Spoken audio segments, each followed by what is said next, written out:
On the 5th of November, millions of voters in the United States will cast their ballot to elect their next president.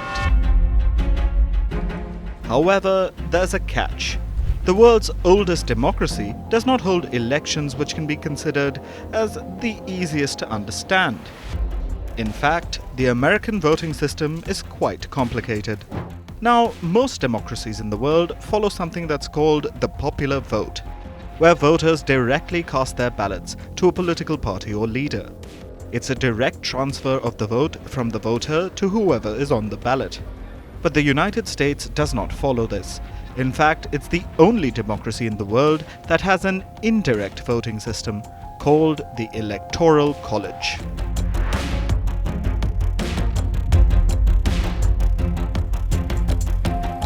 Simply put, the Electoral College is a process of voting. It's not really a college.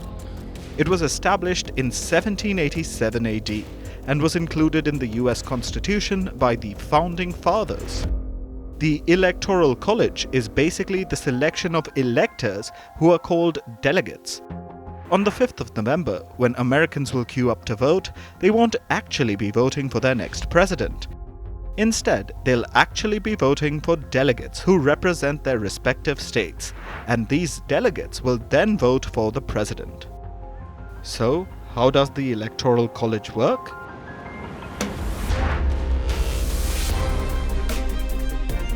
The Electoral College is made up of 538 delegates. You must be wondering where the number 538 comes from. It's the number of senators and representatives from each of the 50 states. The breakdown of 538 includes exactly 100 senators, 2 from each state, and 438 representatives from the 50 states. Each state's number of representatives is based on its population. Let's take a closer look with an example.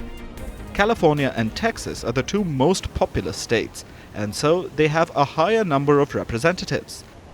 However, regardless of the population of the states, each of them gets 3 votes to start with. The remaining are then added depending on the population of the state. However, that does not mean that the states with a higher population enjoy more voting rights. In fact, it can be quite the opposite. Let's take the example of 2 states. The population of Texas is over 29 million. On the other hand, Alaska has a much smaller population of just above 700,000. However, each representative from Texas and Alaska roughly represents the same proportion of the population. So, as Texas gets 38 representatives in the US Congress, Alaska gets 3. And this makes voting different in Texas and Alaska, because each of the 38 delegates from Texas now represent roughly over 760,000 people.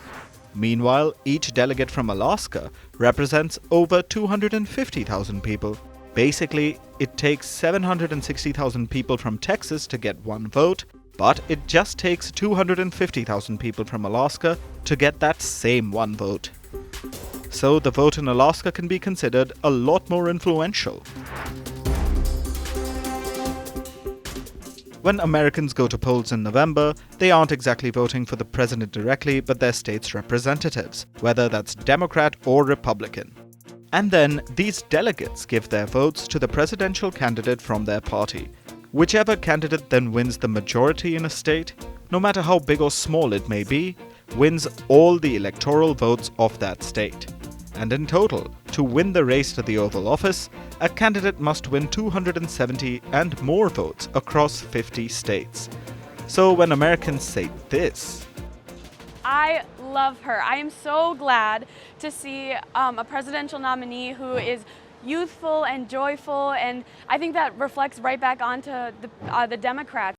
My first time voting in a presidential election, and I could not be happier. I don't know the exact numbers, but I know the last election, I think Trump got like 88 or 90% of the vote here. I think he's going to get that again. The courts will take care of that. Let's take care of him in November.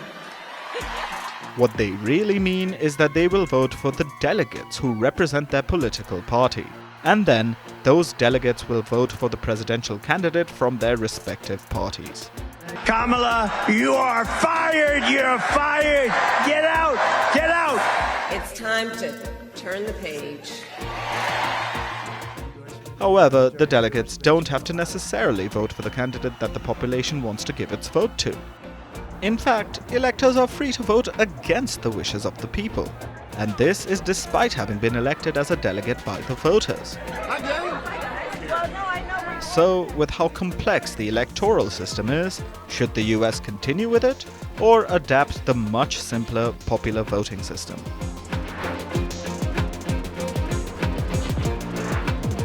A survey from 2023 shows that a majority of Americans want to do away with the Electoral College. A Pew Research study shows that nearly 2/3 of US citizens want popular voting. Americans say that it would truly reflect the mood of the nation for who should sit in the Oval Office. That's because a presidential candidate could win the popular vote, which means that more people voted for them, but they could lose the presidential race due to the Electoral College, where the victor is decided by the number of delegates and not the votes of the people. The Pew study has some more insights on the issue. It says that Democrats are far more likely than Republicans to support moving to the popular vote. On aggregate, over 80% of Democrats say that they would like to have the popular voting system in America. In contrast, about 45% of Republicans share the same sentiments. Moving away from party ideologies and towards demographies, almost 70% of Americans under the age of 50 prefer the popular vote. On the other hand, Americans who are 65 and older want the Electoral College to continue. A very nice call from Kamala.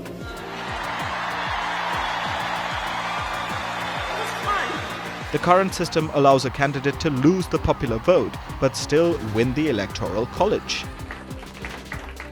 This occurred both in the 2000 and the 2016 elections, which were won by George W. Bush and Donald Trump respectively.